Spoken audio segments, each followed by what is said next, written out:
شهور عند الله 12 شهرا في كتاب الله يوم خلق السماوات والارض منها 4 حرم. میرے بھائیو، الحمدللہ ہم نئے سال میں داخل ہو چکے ہیں. اللہ ہماری گزری ہوئی زندگی کے گناہوں کو معاف فرمائے. آئندہ ہمیں برکت، رحمت، فضیلت اللہ پاک ہمیں نصیب فرمائے. قرآن کریم کے مطابق 4 مہینے رمضان کو چھوڑ کر 4 مہینے بڑے افضل ہیں. ایک تو رجب، پھر شعبان چھوڑ کر رجب، شعبان چھوڑ کر شوال، ذی قعدہ، ذی الحجہ، محرم. رجب، ذی قعدہ، ذی الحجہ، محرم، یہ 4 مہینے بڑے مکرم ہیں. اچھا، بزرگوں کی عادت شریفہ تھی کہ 3 عشرے بڑی عبادت میں گزارتے تھے. رمضان کا آخری عشرہ، ذی الحجہ کا پہلا عشرہ اور محرم الحرام کا پہلا عشرہ. دوسری بات، ابھی سے ہم ایک نئے سال میں داخل ہوئے. 1446 ہجری. دیکھو، سال بہت ہے، انگریزی تاریخ اور دوسرے بھی کیلنڈر بہت ہے. 2 مشہور ہے ہمارے یہاں، ایک انگریزی سال اور ایک اسلامک سال. شمسی سال اور قمری سال. شمسی یعنی سورج والا، قمری یعنی چاند والا. عیسوی اور ہجری. عیسوی یعنی عیسیٰ علیہ نبینا علیہ الصلوۃ والتسلیم کی پیدائش سے شروع ہوا ہے، اور ہجری جو نبی کریم صلی اللہ علیہ وسلم کی ہجرت سے شروع ہوا. اب میرے بھائیو، ہم مسلمان ہونے کے ناطے ضروری ہے کہ اگر کوئی پوچھے کہ تمہارا نیا اسلامی سال کیسے شروع ہوتا ہے، بھئی ہمارا تو چلو سمجھو کہ عیسیٰ علیہ السلام کی پیدائش سے شروع ہوتا ہے، تم مسلمانوں کا یہ کیسے شروع ہوتا ہے؟ دیکھو میرے بھائیو، جاننا ہمارے لیے ضروری ہے. میں جلدی آپ کو بتا دوں کہ نبی کریم صلی اللہ علیہ وسلم کے زمانے میں کوئی خاص تاریخ کا رواج نہیں تھا. ابو بکر صدیق رضی اللہ تعالیٰ عنہ کے زمانے میں بھی اتنا تاریخ کا رواج نہیں تھا. عمر ابن خطاب رضی اللہ تعالیٰ عنہ کا زمانہ آیا اور چند سال گزرے، تقریباً 4 سال گزر گئے. 6 سال ہمارے نبی کو دنیا سے پردہ فرمانے کے ہو گئے تھے. عمر ابن خطاب رضی اللہ تعالیٰ عنہ امیر المومنین تھے. اسلام پھیلتا چلا گیا، الگ الگ گورنر بنا کے امیر المومنین بھیجتے گئے.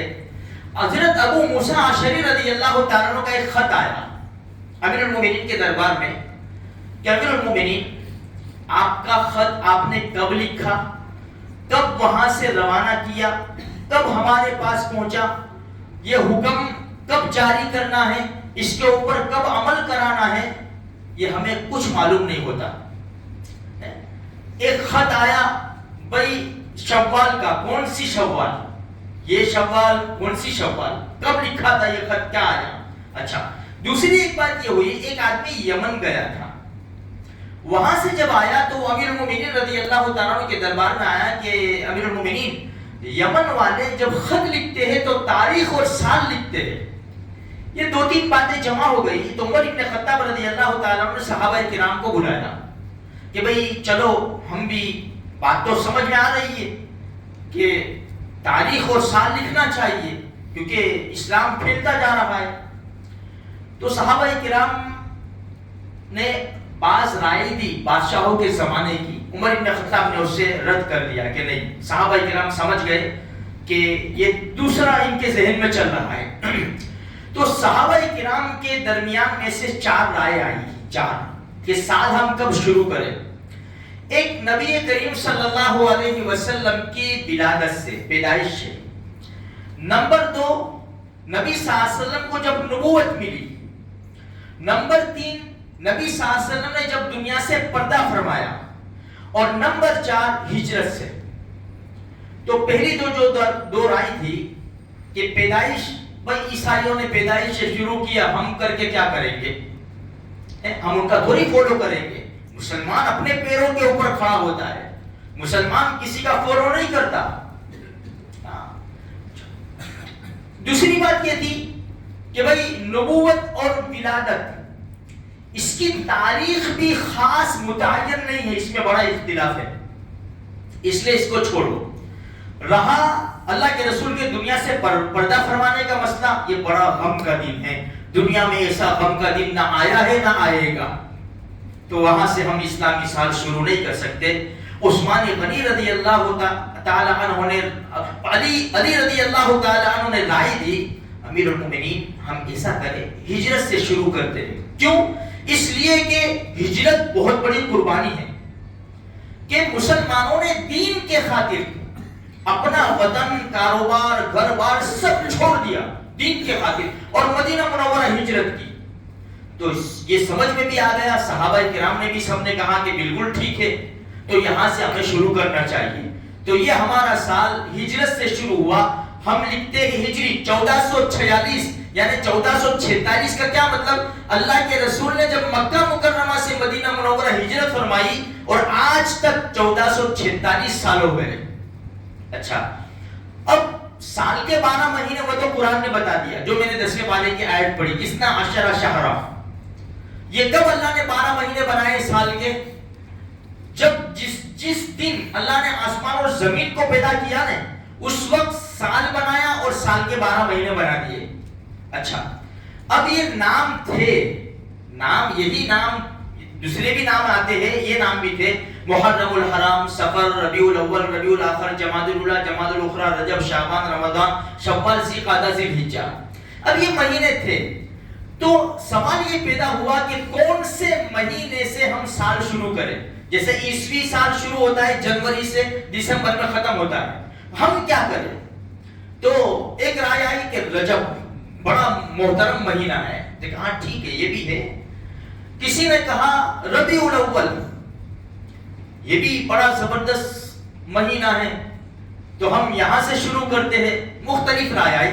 عثمان غنی رضی اللہ تعالیٰ نے فرمایا: امیر المومنین، ہم محرم الحرام کو پسند کرتے ہیں، ہم اس کو چوز کریں. کیوں؟ اس لیے کہ حجاجی کرام جب حج کے لیے تشریف لے جاتے ہیں، جب وہ حج کر کے واپس آتے ہیں تو محرم الحرام کا مہینہ شروع ہو جاتا ہے. البتہ وہ اپنی نئی زندگی گزارنا شروع کرتے ہیں. حجاجی کرام جب آتے ہیں گناہوں سے پاک صاف ہو کر آتے ہیں، اپنی نئی زندگی شروع کرتے ہیں. اور دوسری بات یہ ہے، ایک بہت ڈیپ کی بات، کہ ہمارے نبی نے جو ہجرت فرمائی وہ ربیع الاول میں ہجرت فرمائی مکہ سے مدینہ منورہ، لیکن اس کی تیاریاں محرم سے شروع ہو گئی تھی. محرم الحرام سے اس کی تیاریاں شروع ہو گئی تھی. 2 مہینے تیاری میں لگے، محرم اور سفر، اور ربیع الاول میں ہجرت فرمائی. تو اصل بنیاد یعنی اس کی محنت جو شروع ہوئی تھی وہ محرم الحرام میں شروع ہوئی تھی. تو صحابہ کرام کا اس پر اتفاق ہو گیا.